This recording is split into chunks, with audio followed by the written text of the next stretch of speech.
Le mot apôtre veut dire exactement envoyé. Quel privilège que ces 12 disciples, quelle chance ils eurent d'être ainsi choisis par Jésus et appelés à travailler avec lui.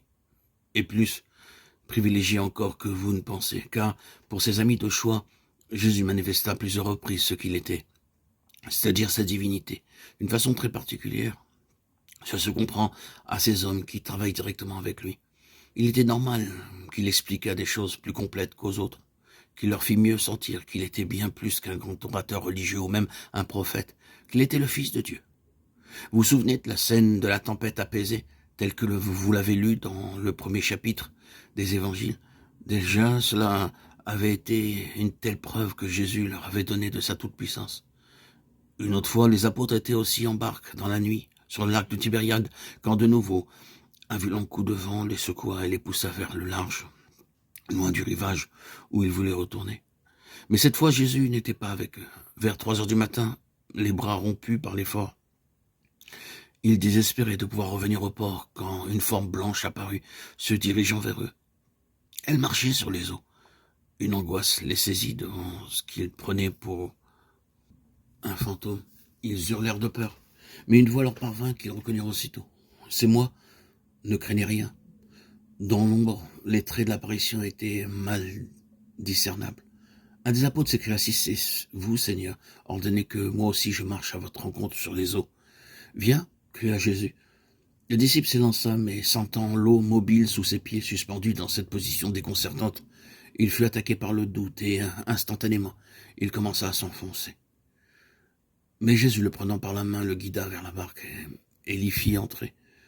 Quelle preuve de la souveraine puissance de leur maître. Ils avaient reçu là les apôtres, et aussi quelle leçon de confiance absolue en lui.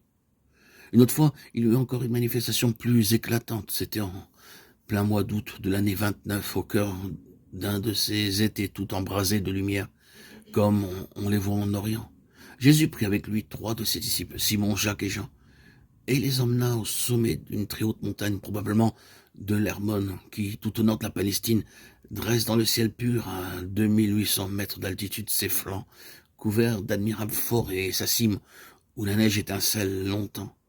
Or, pendant qu'ils étaient là, tous les 4 en prière, un phénomène extraordinaire se produisit aux yeux des 3 apôtres extasiés. Jésus se transforma. L'aspect de son visage changea, devint d'une majesté qui dépassait celle des plus beaux traits humains. Ses vêtements ne furent plus qu'une masse de lumière. Et à côté de lui surgirent 2 êtres qu'ils reconnurent.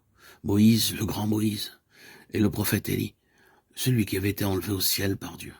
Puis en même temps, une voix sortit de la nuée qui les environnait, disant: « Celui-ci est mon fils bien-aimé, écoutez-le. » Dans cette scène de la transfiguration, à qui leur avait été révélé, à ces 3 heureux apôtres, c'était la gloire même de Dieu. Sa majesté indescriptible, telle que chacun de nous la connaîtra au ciel, mais telle que jamais les hommes ne peuvent la voir de leurs yeux sur la terre. Aussi est-il simple de penser avec quelle foi ils devaient suivre Jésus, ceux qui avaient eu la chance de recevoir de telles preuves. Mais ça ne veut pas dire cependant qu'ils aient entièrement compris tout de suite toutes ses intentions.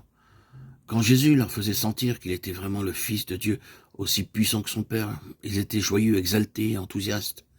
Mais il leur disait aussi très souvent d'autres paroles qui, elles, les laissaient inquiets et presque sceptiques. Il leur annonçait qu'un jour, il irait à Jérusalem, qu'il y serait arrêté par des ennemis, qu'il y souffrirait atrocement, qu'il serait mis à mort et qu'une fois mort, il ressusciterait le 3e jour. Tout cela leur paraissait bien bizarre, à peine croyable. Oui, ils le savaient. Tout est possible à Dieu, et par conséquent, tout était possible à Jésus. Mais alors, pourquoi lui, tout-puissant, accepterait-il de souffrir, d'être torturé et de mourir? Vous le voyez, mes enfants, ces saints étaient quand même des hommes, rien que des hommes. Et c'est seulement plus tard, bien plus tard, après la mort du Christ et sa résurrection, qu'ils comprendront